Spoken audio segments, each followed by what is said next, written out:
Ngatho ni undu wa gucoka out neja finally muthenya ni wakinya uyu Kimani wa Icung'wa aingatwo na arutororwo kuma bunge ya gibururi.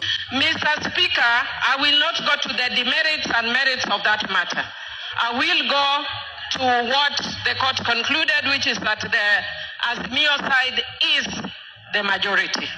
Abunge a Azimio maingira bunge ciere ya gibururi na ya Senate na maiyukia iturwa cia aria aingi bunge-ini icio. Even when I sat on the seat, it is very warm, Mr. Speaker, unlike mine, which was very cold, Mr. Speaker.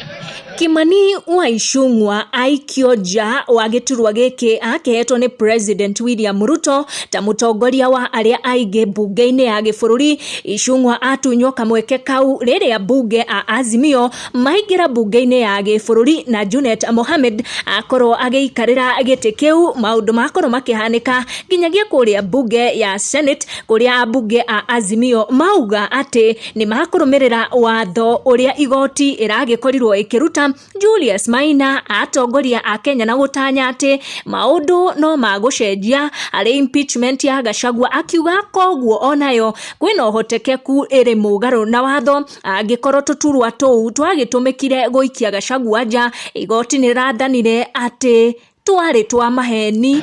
Mr. Speaker, I don't foresee myself leaving this seat anytime soon. I don't see myself leaving this one anytime.